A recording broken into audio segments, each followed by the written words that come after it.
레리 엘 맥스웨인이라는 사람이 교회 안 위기관리 사역이라는 자신의 책에서 인간이 겪는 5가지 위기를 이렇게 말했습니다. 첫 번째는 신체적 위기를 겪는다.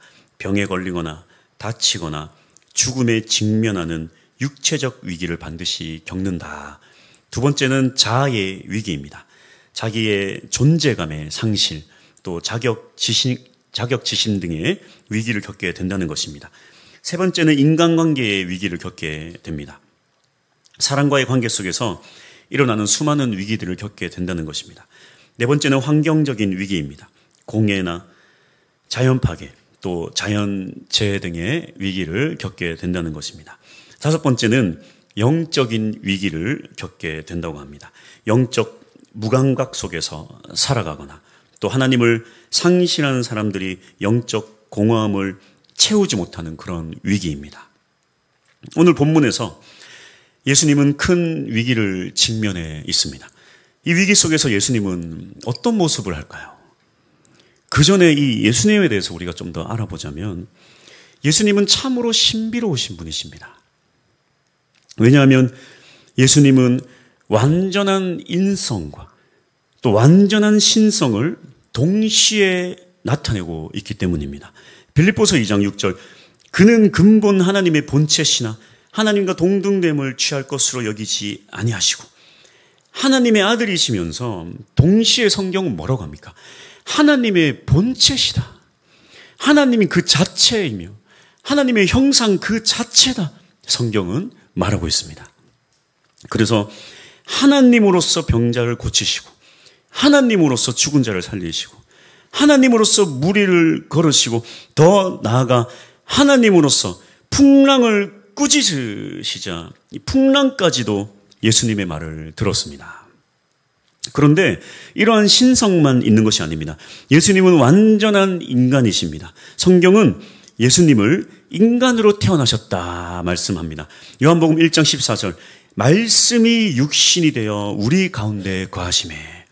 말씀이 육신이 되었다는 것은 하나님이시면서도 사람으로서 이 땅에 오셔서 우리와 함께 하셨다는 것입니다. 동정녀 마리아에게서 다 아기로 태어나셨고 또 자라나시고 성장하셨습니다. 사람과 같은 육체를 지니셨다는 것입니다. 그러므로 당연하게도 육체의 배고픔과 목마름과 고통과 아픔까지도 다 우리와 같이 똑같이 느끼신다는 거예요. 그래서 예수님은 잡히시기 전에 어떻게 하십니까? 33절, 심히 놀라시며 슬퍼하사, 놀라다, 혼비백산하고 두려움에 빠지다, 슬퍼하고 근심에 빠지다. 요즘 용어로 하자면 공황 상태에 이르렀다는 것입니다. 어떻게 하나님 본체이신 예수님께서 이렇게 나약해질 수가 있을까? 그래서 오죽하면 어떤 성경 해석가들은 예수님은 결코 자신의 고통이 두려워서 그런 것이 아니다라고 해석하기도 합니다. 그저 우리 인간들을 걱정하는 마음이 아마도 그랬을 것이다, 이렇게 해석을 합니다. 그러나 이 뒷부분의 맥락을 보면 앞뒤가 맞지 않아요. 예수님은 육체를 지니셨고 또 앞으로 있을 모진 고통에 놀라시며 슬퍼하셨습니다. 더 나아가 예수님 이렇게 기도하세요. 36절, 이르시되 아빠 아버지여, 아버지께는 모든 것이 가능하오니 이 잔을 내게서 옮기시옵소서. 어떻게 하나님 본체이신 예수님께서 자신의 사명을 벗어내려고 할까, 이렇게 여길 수도 있습니다만 육체를 입고 오셨기 때문에 금도 연약해질 수 있다는 것입니다. 이것이 바로 예수님의 인성입니다. 제가 이 말씀을 묵상하다 깨닫게 된 것이 있어요. 예수님께서 인성을 지니셨다는 것이 그저 고통 속에 연약함을 드러내신 것뿐인가? 제가 말씀을 보다가 깨달은 게 뭐냐면, 예수님께서 인성을 가지고 계시다. 어디서 알게 되는가? 바로 예수님께서 기도하셨다는 거예요. 항상 예수님은 기도하셨다는 거예요. 이 부분이 참 의외로 다가왔습니다. 여러분, 예수님께서 기도하는 게 뭐가 문제입니까? 그런데 다시 한번 생각해 봅시다. 이상하지 않습니까? 왜 예수님께서 기도하실까요? 하나님의 본체이신데, 그분은 완전하신 하나님이신데 기도할 필요가 있냐라는 것입니다. 이것이 바로 예수님께서 진짜 완전한 인간의 육체를 입고 오셨다는 것을 입증하는 것입니다. 육체를 입고 오셨기 때문에 기도가 필요한 분이세요. 예수님은 이 땅에 오실 때 어떻게 오셨습니까? 빌립보서 2장 7절에서 8절. 오히려 자기를 비워 종의 형체를 가지사 사람들과 같이 되셨고 사람의 모양으로 나타나사 자기를 낮추시고 죽기까지 복종하셨으니 곧 십자가의 죽으심이라. 어떤 고통을 전혀 못 느끼는 대단히 다른 육체를 입고 오신 게 아니라는 거예요. 사람과 같이 사랑의 모양으로 이 땅에 오셨다라는 것입니다. 종의 형체로 오셨다라는 것입니다. 당연히 육체적 고통은 말할 것도 없고 하늘에서 하나님과 하나 되어 교류하던 것까지도 단절되어 이 땅에 오셨다라는 것입니다. 그래서 그분도 사람과 동일하게 기도를 통해서 하나님과 소통하고 교류했다라는 것입니다. 이것이 바로 예수님이 인간으로 오셨다라는 것을 가장 잘 알 수 있는 것입니다. 이게 바로 기도입니다. 그래서 예수님은 아무리 바쁜 일정이 있더라도 반드시 기도하셨습니다. 밤에도 기도하셨고 새벽에도 기도하셨어요. 그리고 오늘 본문에서도 가장 큰 고통의 순간을 앞두고 예수님은 기도하셨습니다. 심히 놀라시며 슬퍼하는 와중에도 계속해서 기도하셨습니다. 그리고 가장 가까운 세 명의 제자들에게 이렇게 말씀하십니다. 34절 말씀하시되 내 마음이 심히 고민하여 죽게 되었으니 너희는 여기 머물러 깨어있으라 하시고, 이 가까운 세 제자들은요, 이때뿐 아니라 변화산에 가실 때에도 이 세 명만 데려갔습니다. 그 변화산에서는 예수님의 영광스러운 모습으로 참으로 황홀했지만 이제 이들은 예수님의 절규하는 모습을 보게 되는 거예요. 그리고 그들에게 이렇게 말씀하십니다. 여기 머물러 깨어있으라. 깨어있으라. 단순히 깨어있다라는 것이 아니라 깨어서 기도라는 말씀이죠. 깨어서 기도하기를 요구하시는 것입니다. 여러분, 어떤 기도가 깨어있는 기도일까요? 오늘 이 예수님의 기도를 통해 알 수 있습니다. 한번 살펴보겠습니다. 첫 번째, 깨어있는 기도 첫 번째는 무엇인가? 다 같이 따라해 봅시다. 구하는 기도. 구하는 기도. 35절. 조금 나아가사 땅에 엎드려 될 수 있는 대로 이때가 자기에게서 지나가기를 구하여. 우리는 이 기도가 하나님의 뜻이 아닌 것을 잘 알고 있어요. 그저 지나가게 해달라는 것은 하나님의 뜻이 아닙니다. 그럼에도 불구하고 먼저는 구하는 기도가 중요합니다. 이 협박하는 게 아니에요. 안 되면 끝이다라고 하는 절망의 기도가 아닙니다. 주님께 엎드려 진실되게 자신의 연약함을 있는 그대로 주님 앞에 드리는 것입니다. 주님, 저는 할 수 없습니다. 주님, 할 수만 있다면 이것을 제게서 옮기시옵소서. 이런 연약함을 드릴 때에 하나님은 우리에게 다시 이겨낼 힘도 주시고 또 하나님의 올바른 뜻을 우리에게 알려주시는 것입니다. 그저 무너져 내려앉아 주저앉아 있으면 안 된다는 거예요. 절망 속에 빠져서 한숨만 쉬고 있어서는 안 된다는 것입니다. 36절 이르시되 아빠 아버지여 아버지께는 모든 것이 가능하오니 이 잔을 내게서 옮기시옵소서. 먼저는 주님께 내 마음속에 진실된 마음을 드려야 된다는 것입니다. 기도는 하나님의 뜻을 구하는 참된 기도도 있지만 비록 그렇지 않을지라도 여러분, 기도는 언제나 옳습니다. 기도하셔야 돼요. 혹은 내가 내 욕심을 이겨낼 수 없을지라도 때로는 절망 가운데 주저앉아 있을지라도 할 수 없다 할지라도 그럼에도 불구하고 주님께 간절히 무릎 꿇고 기도해야 되는 거예요. 불가능하다고라도 주님 앞에 내뱉어야 된다는 것입니다. 사람들 찾아다니면서 죽겠다 하는 것이 아니라 주님 앞에 토로해야 된다는 것입니다. 그렇게 주님 앞에 기도할 때에 비로소 주님 욕심까지도 이겨낼 수 있는 능력 주시는 것입니다. 그래서 기도는요, 언제든지 옳아요. 기도하지 않는 것보다 조금은 어리숙한 기도를 할지라도 기도하는 것이 옳습니다. 여러분, 좋은 기도는요, 좋은 단어와 좋은 문장으로 기도하는 게 좋은 기도가 아니에요. 주님 앞에 내 모든 심령을 다 드리는 것이 가장 좋은 기도입니다. 주님 원하는 기도예요.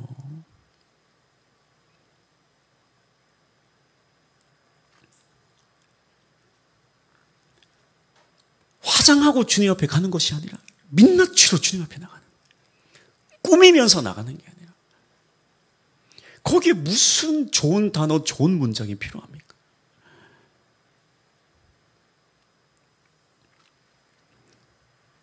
두 번째 깨어있는 기도, 두 번째는 바로 수용하는 기도입니다.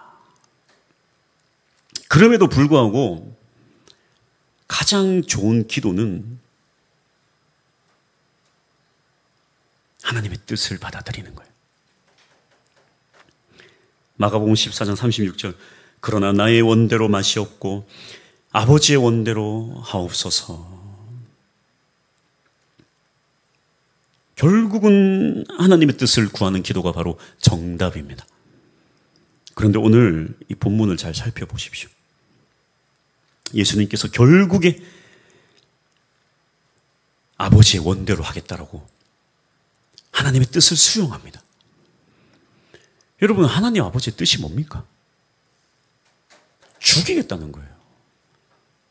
이 뜻을 수용한다는 게 무슨 의미입니까? 죽겠다는 것입니다. 그 죽음까지도 수용하겠다라는 것입니다. 그러기에 오늘 본문의 이 아버지의 원대로 해달라는 기도는 예수님의 모든 연약한 육신의 문제들을 뛰어넘는 감동의 기도입니다. 피 흘림 없이는 구원이 없습니다. 피 흘림 없이는 평화도 찾아오지 않습니다. 결국에 예수님의 기도는 자신의 피를 흘림으로써 우리에게 구원과 평화를 가져온 것입니다. 순교가 사라진 시대예요. 순교가 사라진 만큼 능력도 사라진 시대입니다. 여러분은 어떠한 기도를 하십니까? 혹 하나님의 뜻을 구하는 기도를 하십니까? 다시 묻고 싶습니다. 자, 우리가 하나님의 뜻을 위해서 기도를 한다면 어디까지 가능성을 열어놓고 하나님의 뜻을 구하고 있습니까? 어디까지 제한을 두고 있습니까? 하나님의 뜻을 구하지만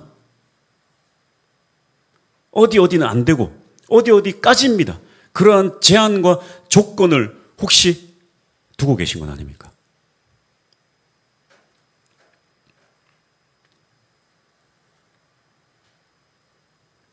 여러분의 그 하나님의 뜻과 아버지의 뜻대로 해달라는 그 기도 속에는 정말 하나님께 모든 것을 맡겨드린다는 각오가 준비되어 있습니까?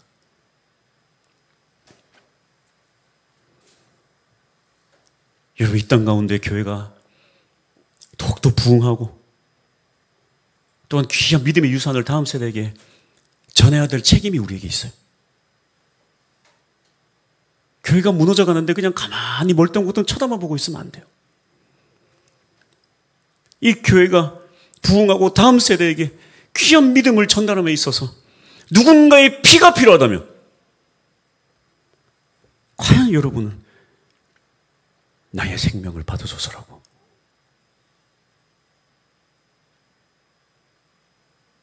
주님 뜻대로 해달라고 기도할 수 있습니까? 내 모든 것을 다 가져가 달라고 제한을 두지 않을 수 있겠습니까?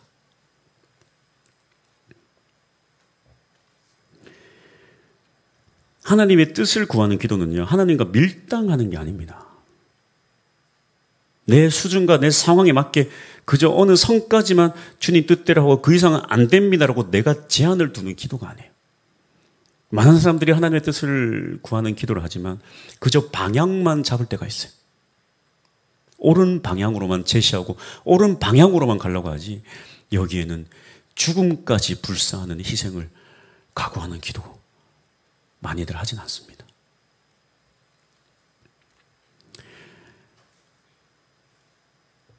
여러분의 기도는 어디까지 주님 앞에 내어드리고 있습니까? 여러분, 중요한 것은 하나님 공짜가 없어요. 하나님 공짜 없습니다.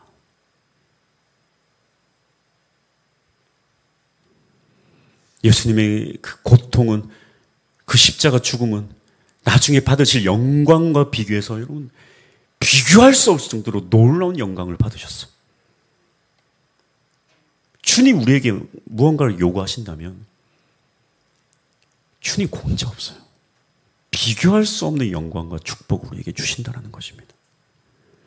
깨어서 기도할 수 있는 우리 모두가 되기를 축복합니다. 먼저는 일단 구해야 돼요. 내 연약함을 내어드리고 그리고 하나님의 뜻을 구하되 모든 뜻을 수용할 자세로 기도할 수 있는 우리 모두가 될 수 있기를 축복합니다. 할렐루야.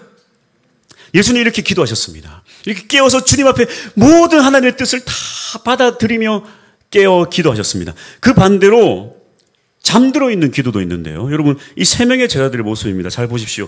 예수님이 어떻게 기도했는지 누가복음에는 더욱더 자세히 묘사되어 있는데 누가복음 22장 44절 예수께서 힘쓰고 애써 더욱 간절히 기도하시니 땀이 땅에 떨어지는 빗방울같이 되더라. 극심한 고뇌와 고통으로 기도하실 그때에 제자들은 어떻게 하고 있습니까? 마가복음 14장 38절 시험에 들지 않게 깨어있어 기도하나 마음에는 원이로되 육신이 약하도다. 우리가 깨어서 기도하지 못하는 이유는 성경 뭐라고 합니까? 육신이 약하기 때문이다. 물론 제자들을 충분히 이해하고 잔다면 여러분 그들의 일정은요 참 빡빡해요. 성경을 보면 예수님 주변으로 병든 자, 귀신 들린 자 엄청 몰려듭니다. 얼마나 몰려드는지 제자들이 밥 먹을 시간도 없을 때가 허다해요. 밥 먹을 시간도 없이 하루 종일 옆에서 수발 들고 그러다가 여러분 이 날은 어떤 날입니까? 또 마지막 만찬을 하는 날이에요. 예수님과 또 긴 시간 식사를 다 하고 잘 시간 되었는데 주무시지도 않고 제자들 다 끌고 나와서 겟세마네 동산으로 올라간 거예요. 네. 얼마나 피곤하겠습니까? 그런데 여러분 말씀을 묵상해 보면요. 과연 그들이 그저 피곤하기만 했을까요? 피곤하기만 해서 이들이 잠을 잤을까요? 여러분 잘 보십시오. 피곤은 결코 상황을 이길 수 없습니다. 이들이 잠든 이유는요. 피곤한 것도 있지만 지금 이 상황이 무슨 상황인지를 모르고 있는 거예요. 자, 다시 말해. 피곤은 결코 상황을 이길 수 없습니다. 무슨 말입니까? 여러분, 피곤하다는 것은 지금 이 상황을 제대로 인식하지 못하고 있다는 것입니다. 여러분, 아이들이요. 아침에 애들 깨우는 게 얼마나 힘듭니까? 안 일어납니다. 안 일어나요. 안 일어나요. 근데 잘 보십시오. 어떤 날은 자기들이 막 새벽같이 벌떡 일어나가지고 눈 말똥말똥 뜨고 있을 때가 있어요. 어디 놀러 갈 때, 수학여행 갈 때. 야, 오늘 어디 간다 그러면요. 나는 특별히 남자애들보다 여자애들은요. 이 남자들의 상상을 초월할 때가 있어요. 우리 여자애들 가끔 보면요. 밤을 다 새놓고 30분 잠깐 눈 감았다가 새벽 4시, 5시 일어나서 화장 2시간 합니다. 난 그런 거 보면 세상에 상황을 이길 수 있는 피곤 없다. 난 거기서 항상 봐요. 예뻐지기 위한 노력은요. 우리의 상상을 초월하면 남성들은 결코 이해할 수도 없는 놀라운 아름다움을 추구하는 대단한 일입니다. 아이들이 어떤 되게 마음에 두근거림이 있으면요. 여러분 피곤은 그 전날 밤 뭐 잠을 못 자든 말든 아무 상관이 없어요. 우리들은 또 어떻습니까 여러분. 3일 밤잠을 못 잤는데 여러분 10년 전에 돈 빌려준 사람이 야 2배로 갚아줄게 지금 당장 와라 2시간 거리인데 지금 당장 와라 1,000만 원 빌려줬는데 2천만 원 너 줄게 그러면 뭐 눈을 부리키고 막 달려가지 않겠습니까? 야 드디어 받는다. 사람이 그래요. 아무리 피곤해도 중요한 상황이 있으면요. 아주 기대가 되는 상황이 있으면요. 아주 지금 뭐 위기가 눈앞에 있으면요. 여러분 피곤은요. 아무것도 아니에요. 다시 말해 이 제자들이 깨어 있을 수 없었던 이유가 무엇입니까? 바로 피곤한 것도 있지만 지금 그들은 지금 이 상황이 무슨 상황인지를 모르고 있다는 거예요. 얼마나 급박한 상황인지를 전혀 인지하지 못하고 있어요. 성경은 곳곳에서 우리에게 깨어있으라고 고면합니다. 마태복음 25장 13절 그런즉 깨어있으라 너희는 그날과 그때를 알지 못하느니라. 열처녀의 비유를 통해 예수님이 깨어있으라고 경고하십니다. 또 많은 부분에서 깨어있으라고 해요. 신랑이 언제 올지 모르는 상황에서 이 상황을 제대로 인지하고 있는 사람, 이제 곧 올 거라고 인지하고 있는 슬기로운 다섯 처녀는 기름을 준비하고 있지만 그런 걸 인지하지 못하는 미련한 다섯 처녀, 지금 이 상황이 어떤 상황인지 모르는 미련한 다섯 처녀는 기름을 준비하지 못하고 있다는 거예요. 깨어있지 못하는 대부분의 이유는 상황의 심각성을 모르고 있는 것입니다. 데살로니가전서 5장 5절에서 6절, 너희는 다 빛의 아들들이요 낮의 아들이라. 우리가 밤이나 어둠에 속하지 아니하나니 그러므로 우리는 다른 이들과 같이 자지 말고 오직 깨어 정신을 차릴지라. 무슨 얘기입니까? 예수님이 우리에게 오심으로써 우리는 낮을 살고 있고 빛의 자녀로 살아있다는 거예요. 무슨 얘기입니까? 이 전체적인 상황들을 다 보고 있다는 거예요. 하나님 주시는 지혜로 지금이 어떤 상황인지를 깨닫고 알고 있는 자들이라는 거예요. 그래서 우리가 자지 말고 이 상황을 바라보면서 깨어서 기도하며 달려나가라는 것입니다. 어떻게 세상이 돌아가는지, 무슨 일이 어떻게 벌어지는지 아무것도 모르고 그저 그냥 난 모르겠다. 그렇게 무지하게 살지 않는다라는 거예요. 하나님의 백성들은. 하나님의 백성들은 지금 이 상황이 기도할 때라는 걸 아는 사람들이라는 것입니다. 지금이 중요한 타이밍이라는 것을 알고 있는 사람들이라는 것입니다. 지금 우리는 깨어서 기도할 때입니다. 지금 우리의 모든 상황들은 가장 중요한 상황들이에요. 빛의 아들들은 그것을 깨닫는 자들입니다. 할렐루야! 지금 이 상황이 중요한 상황인 줄 알면 결코 피곤하다는 이유로 잠들 수가 없어요. 막 한 영혼이 정말 중요한 타이밍이야. 정말 중요한 타이밍인데, 아이고, 오늘은 피곤해서 안 되겠다. 그 타이밍을 놓쳐버린, 깨어있지 못한 거예요. 그 중요한 타이밍을 깨달아요. 결론입니다. 여러분, 내가 나 자신을 위해서 기도하지 않는 이유가 뭐겠습니까? 다른 것보다도 지금 내가 얼마나 중요한 상황인지를 몰라서 기도하지 않을 때가 많다는 거예요. 가족도 마찬가지예요. 지금 우리 가족이 얼마나 중요한지 그 상황을 인지하지 못하면요, 기도하지 않아요. 깨어있지 않기 때문에 그래요. 괜찮다 하다가 어느 순간 난리가 나요. 어느 순간. 그 지난번에 교회 제 제자라고 왔던 친구 있지 않습니까? 그 해군 간 그 친구. 처음 만난 게 고등학교 1학년 때예요. 고등학교 1학년 때예요. 그 엄마가 의사입니다. 아빠도 의사고. 고등학교 1학년 때 울면서 저를 찾아왔어요. 우리 애 좀 살려달라고. 애가 집안이 다 의사 집안인데 애가 공부를 좀 못한다고 아빠가 골프 채러 갔다가 호적 판다고 그냥 애를 갖다가 두드려 패가지고 애가 완전히 심장이 녹아내린 거예요. 마음이 녹아내린 거예요. 꿈도 없고 미래도 없고. 그 타이밍을 다 캐치한 그 엄마가 울면서 찾아요. 이 아이를 살려달라고. 집에 돈도 많아. 뭘 해도 할 수 있는데 얘가 할 수 있는 건 영혼의 문제밖에 없다. 다 깨달은 거예요. 많이 늦었지만 지금이라도 애를 살려야 된다. 그 자식 붙잡고 난리 쳤어요. 이놈의 새끼. 맨날 늦고 지각하고 자빠져 있고 이러고 있고, 이놈의 자식아. 엄마한테 약속받은 게 있거든요. 애를 마음대로 해도 된다라는 제가 허락을 받았습니다. 이 애를 죽이지만 않으면 된다라는 제가 허락을 받았어요. 제가 붙잡고 난리나 쳤어요. 이놈의 새끼. 일로 와! 막 신학교 갔잖아요. 신학교 갔어요. 지금 대화를 하는데 눈빛이 달렸어요. 어떻게 믿음으로 살아야 될지 막 그런 얘기를 하는데 제가 너무 어색한 거예요. 눈빛이 흐리멍텅할 때 제가 기억이 나가지고, 야, 눈빛이 많이 달라졌다 너. 아, 당연하죠. 세상을 변화시켜야 됩니다. 막 그러는데, 내가, 그 타이밍을 아는 게 얼마나 중요한지 아십니까? 괜찮다 하는 순간 날아가는 거예요. 또한 이 지역을 보십시오. 이 지역을 위해 기도해야 됩니다. 이 지역은 우리가 품어야 될 사명지예요. 사역지입니다. 여러분, 제가 이 땅을 바라보면 참 마음이 아플 때가 있어요. 요즘 제가 가장 많이 접하는 뉴스 정보들이 있습니다. 뭔지 아십니까? 지방소멸이에요. 들어보셨습니까? 지방소멸? 심각합니다. 그리고 아주 급격하게 소멸되고 있어요. 조금 자극적인 단어가 될 수도 있겠지만 뭐 젊은이들 사이에 쓰는 단어이기 때문에 제가 쓰겠습니다.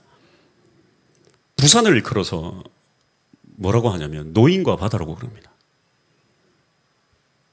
부산을 갔더니 노인하고 바다밖에 없다 그래서 기업들이 있던 곳에 아파트 가득 세웠더니 일자리 모자라고 결국에 젊은이를 다 떠났다는 거예요. 부산과 거의 같은 길을 가는 그런 도시가 있어요. 마산입니다. 롯데백화점 문을 닫고 뉴스에 나왔어요. 주변 상가들이 그 고통으로 호소하고 있어요. 살려달라고. 살려달라고. 비단 그것뿐만이 아닙니다. 합성동 시외버스 주차장 맞은편 상가들 보십시오. 병원을 제외하고 싹 문 닫았어요. 이게 급격하게 지금 한 2년 전까지만 해도 그러지 않았는데 1년 전 지금 6개월 사이 한 3개월 사이 여러분 보십시오. 전부 임대 매매 임대. 제 눈에만 그런 게 보입니까? 제가 참 이런 지방 소멸 이런 얘기 들으면 너무 속상해요. 아니 멀쩡하게 잘 살고 있는데 무슨 소멸인가. 사실 아니라고 하기엔 많은 젊은이들이 줄고 있는 건 사실입니다. 서울로 수도권으로 다 몰리고 있어요. 왜 이런 현상이 나타날까요? 여러분 해운대와 강안리에 대해서 알고 있습니까? 해운대는 계속 사람이 줄고 있습니다. 광안리는 젊은이들로 넘쳐나요. 해운대는 성수기에도 그냥 텅텅 비어 있지만 광안리는 성수기는 뭐 말할 것도 없고 비성수기에도 젊은이들로 꽉 차 있어요. 해운대에 뉴스에서 이 해운대 한 식당 주인을 인터뷰를 했습니다. 이게 왜 이렇게 됐는가? 그랬더니 주인이 인터뷰하기를 이렇게 맛있는 식당이 해운대에 이렇게 많이 있는데 왜 이렇게 텅텅 비는지 이유를 도저히 모르겠습니다.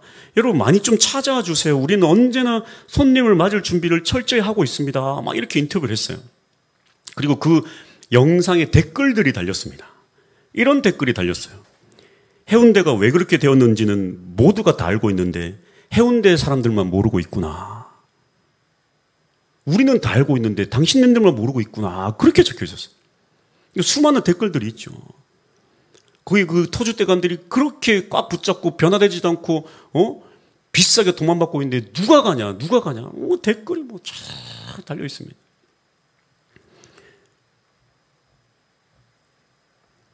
여러분 이미 거기 해운대는요 터줏대감들이 다 자리를 잡고 변화되지 않아요. 오랫동안 그냥 그저 그 자리에 있어요. 이거 사람들의 외면을 받아요. 광안리를 보면 막 유행에 막 발맞춰서 변화해 나가다 보니까 막 수많은 젊은이들이 찾고 있습니다. 거기 원래 광안대교 짓기 전부터 제가 자주 다녔지만 아세요? 그 광안대교 지을 때 난리 쳤다는 거. 그거 하면 뭐 광안리 다 망하네. 망하기는 그냥 완전 뒤바뀌어 버렸어요. 여러분 이 지방 소멸이라고 해서 다 소멸되는 게 아니에요. 지방이라고 해서 다 소멸되는 게 아닙니다. 다음 세대를 위해 변화되지 않고 이 터줏대감들이 눌러앉아 버린 것에 결국은요 이 소멸이라는 결과로 이어지는 거예요. 그렇게 되면 결국에 다음 세대만 사라지는가? 결국에 터줏대감들도 다 망하는 거예요. 누군가 제게 농담 삼아 그런 얘기를 했습니다. 아유 참 잘도 내려갔다. 하필 지방이 급격하게 소멸될 그때 지방으로 나보고 내려가냐. 그 제가 그랬어요. 하나도 타격감이 없었습니다. 제가 그랬습니다. 이건 하늘이 주신 기회다. 제가 그랬어요. 하늘이 주신 기회다. 여러분 눈에는 무엇으로 보입니까 이게?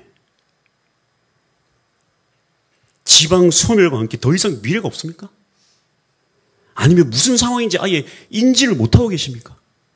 아니면 그냥 하루하루 살기에 바쁘십니까? 이 지방 소멸의 시대에 조금만 더 상황을 잘 파악하고 조금만 더 깨워서 기도하고 그래서 조금만 더 이 지역사회를 품고 희망을 줄 수가 있다면 이 교회가 교회로서 조금만 더 앞장설 수 있다면 이것은 기회인 거예요. 이미 여러분 대단히 여러분 서울에서는 기회를 잡기가 어렵습니다.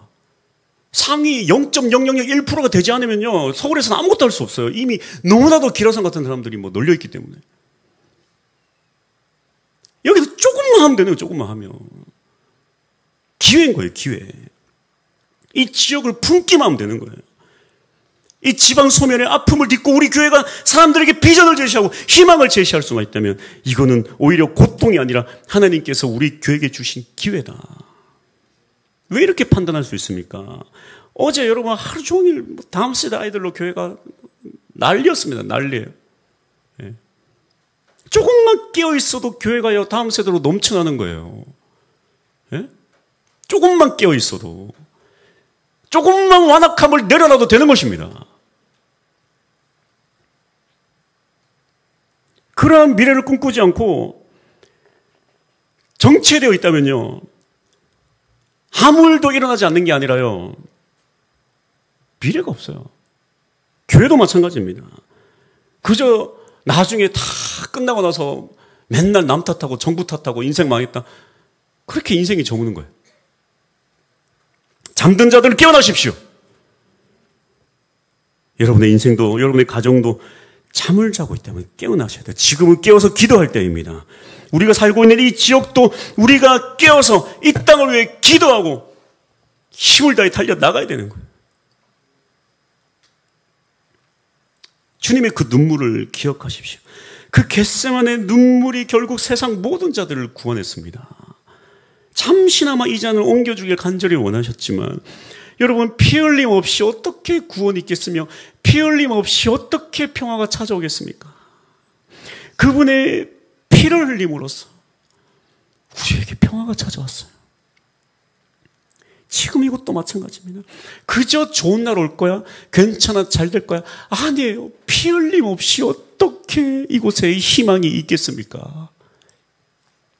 다음 세대를 향한 피 흘림이 없는데 무슨 다음 세대에 꿈이 있고 희망이 있습니까? 여러분 꿈 깨세요. 여러분이 피 흘리지 않으면요 다음 세대 꿈 없어요. 자식도 내 피를 흘려야 자식이 잘 되는 겁니다.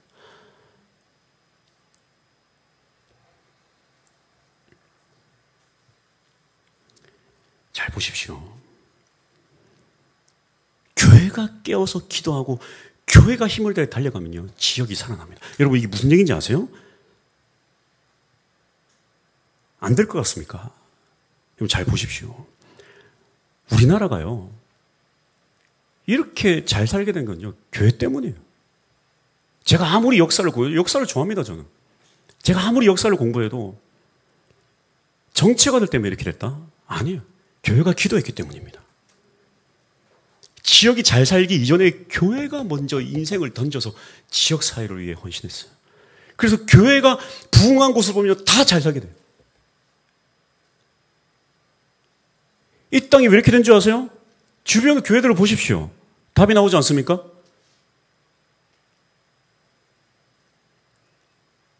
우리 교회가 믿음으로 주님 앞에 세워질 수가 있다면 이 지역은 살아나는 거예요. 이게 하나님이 이 땅을 움직이는 원리입니다. 그 지역이 망하는 이유는요, 교회가 망했기 때문이에요. 교회가 부흥하고 교회가 하나님에게 귀하게 쓰임받는데 지역이 망하는 일이 없습니다.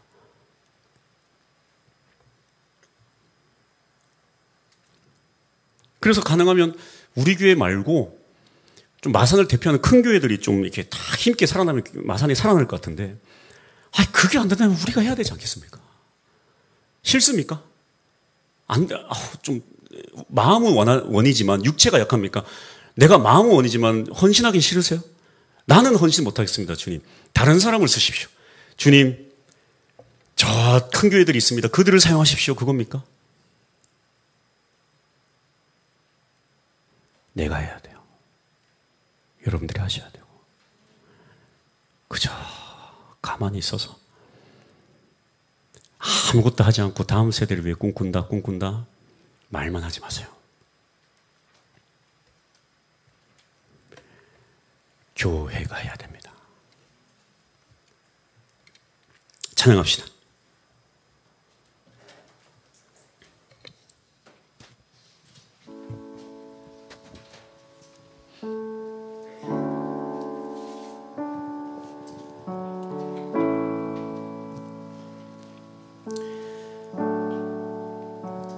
하나님 참 감사하게도 저는 항상 힘들고 어려운 곳을 사역했습니다. 25살에 처음 알았어요. 저 성남이라는 곳을 가서 분당이라는 어마어마한 부자 동네가 있는지도 몰랐고, 그 바로 옆에 세상 가난한 동네가 있다는 것도 저는 모르고 그곳을 갔습니다. 그리고 초등학교 1학년짜리가 하는 말을 그때 듣고 저는 그때 처음 알았어요. 전도사님, 여기는 부자 애들이 다니는 학교 따로 있고 가난한 아이들이 다니는 학교 따로 있어요. 그런데요, 저는요, 제가 다니는 학교는 가난한 아이들이 다니는 학교예요. 초등학교 2학년짜리 아이가 그 얘기를 하더라고요. 충격받았어요. 여기 마산 저 내서 옛날에 아주 시골 총동네에 살던 제 입장에서는 이해가 안 됐어요. 총동네에 살다 보면 부자 애도 없고 가난한 애도 없고 다 기쁘게 뛰어놀았는데, 세상에 초등학교 1학년짜리가 하는 얘기가 부자가 애들이 다니는 학교 따로 있고 가난한 애들이 다니는 학교 따로 있다.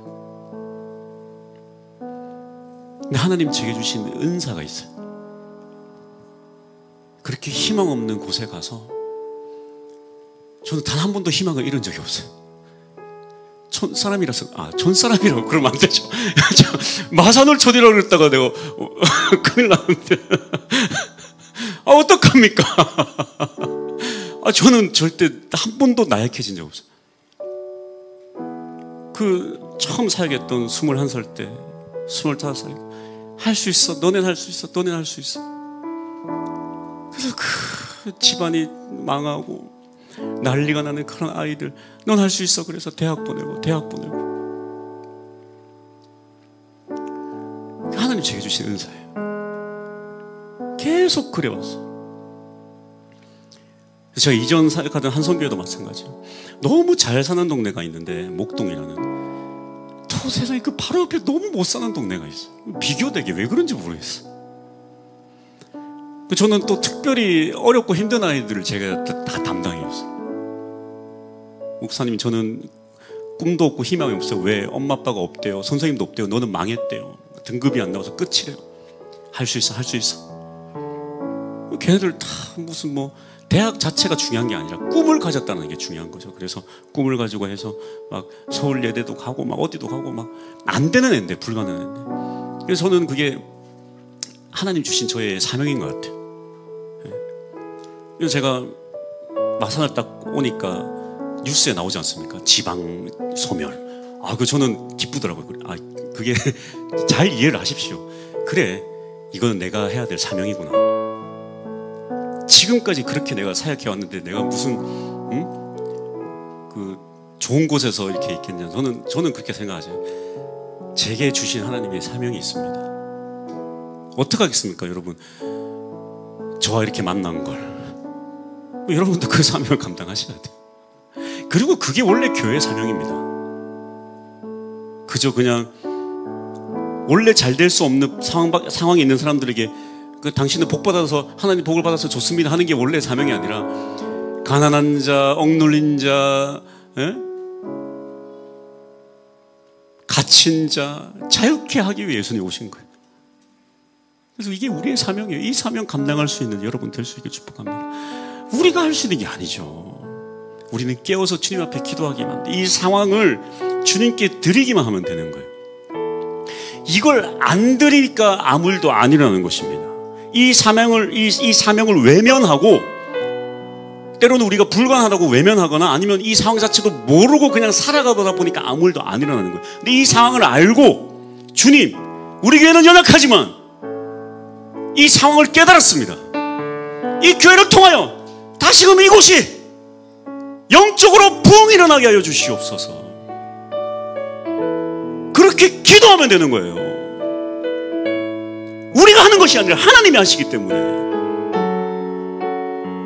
하나님 손에 모든 것이 달렸기 때문에 이 지역을 품겠습니까? 꿈을 꾸겠습니까? 기도하겠습니까? 기도하세요. 자동적으로 여러분의 가정과 여러분의 삶은 달라질 겁니다. 이게 바로 하나님의 원리예요. 찬양합시다.